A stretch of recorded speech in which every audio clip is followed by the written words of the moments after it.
আশা করি সবাই ভালো আছো, আমিও ভালো আছি। আজকে ভিডিওটি খুব গুরুত্বপূর্ণ তোমাদের জন্য, কারণ ভিডিও শেষে তোমাদের গুরুত্বপূর্ণ টপিক আমি বলে দিয়েছি। ভিডিও শেষ পর্যন্ত তোমরা দেখবে আশা করি, তাই ভিডিওটি স্কিপ না করে সম্পূর্ণ দেখবে তোমরা।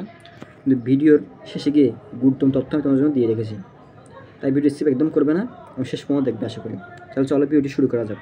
হ্যালো, কালকে অনার্স ভর্তি পরীক্ষার রেজাল্ট দিয়ে দিয়েছে ফার্স্ট মেরিট। আমরা জানি কালকে 5,60,000 পরীক্ষার্থীর মধ্যে মাত্র 4,60,000 পরীক্ষার্থী পাশ করেছে, মানে 1 লক্ষ শিক্ষার্থী ফেল।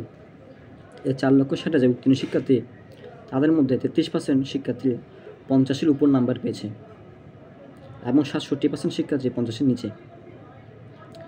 তাহলে 4,60,000-এর মধ্যে 33% শিক্ষার্থী দাঁড়ায় 1,53,088 জন মাত্র।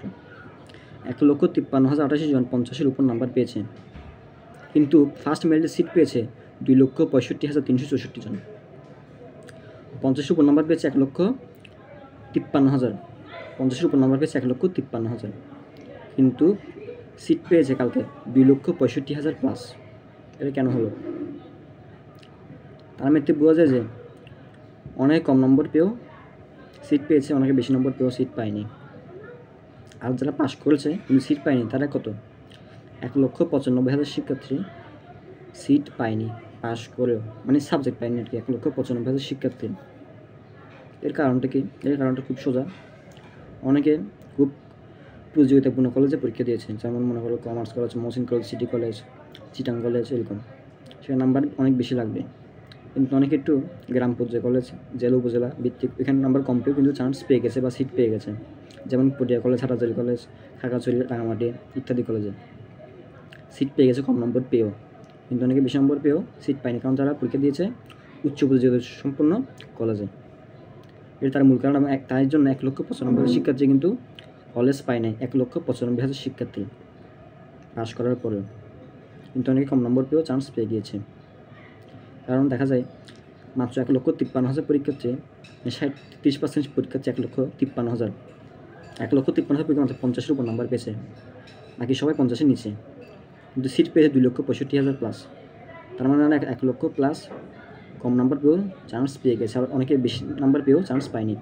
200-এর মধ্যে অনেকে 170 পেয়েছে কিন্তু সিট পায়নি, কিন্তু 200-এর মধ্যে 130-40 পেয়েও সিট পেয়ে গেছে। তাই বলা যাচ্ছে যে কলেজ চয়েস আমরা ঠিক মতো দিইনি। ঠিক মতো দিলে কিন্তু আমরা মোটামুটি সবাই চান্স পেয়ে যেতাম। চিন্তা করার কোনো কারণ নেই। সেকেন্ড মেরিট আছে, আবার সেকেন্ড মেরিট যদি না আসে তাহলে 2টা রিলেশনশিপ আছে। 5টা কলেজ করে তোমরা 2টা রিলেশনশিপ পাবা। সেখানে অবশ্যই তোমাদের কলেজ চয়েস, সাবজেক্ট চয়েস খুব সাবধানতার সঙ্গে দিতে হবে। এখানে যদি তোমরা ভুল করো তাহলে কিন্তু এবছর তোমাদের অনার্স পড়ার হবে না। আর যারা ফেল করেছো তারা অবশ্যই অনার্স এবছরে পড়া যাবে না। তার জন্য হচ্ছে ডিগ্রি, প্রফেশনাল অনার্স এবং সেকেন্ড টাইম। ধন্যবাদ সবাইকে। তাহলে এরকম গুরুত্বপূর্ণ আপডেট পেতে তোমরা সবসময় এই চ্যানেলটি সাবস্ক্রাইব করে রাখবে একটা, আর লাইক কমেন্ট শেয়ার দিয়ে পাশে থাকবে। সাবস্ক্রাইব করা থাকলে তোমরা সবসময় আমার আপডেট সবার প্রথমে পেয়ে যাবে আশা করি। ধন্যবাদ সবাইকে। আমার চ্যানেলটি সাবস্ক্রাইব করে পাশে থাকবে। তাহলে আজকে এখানে শেষ করছি। ধন্যবাদ সবাইকে।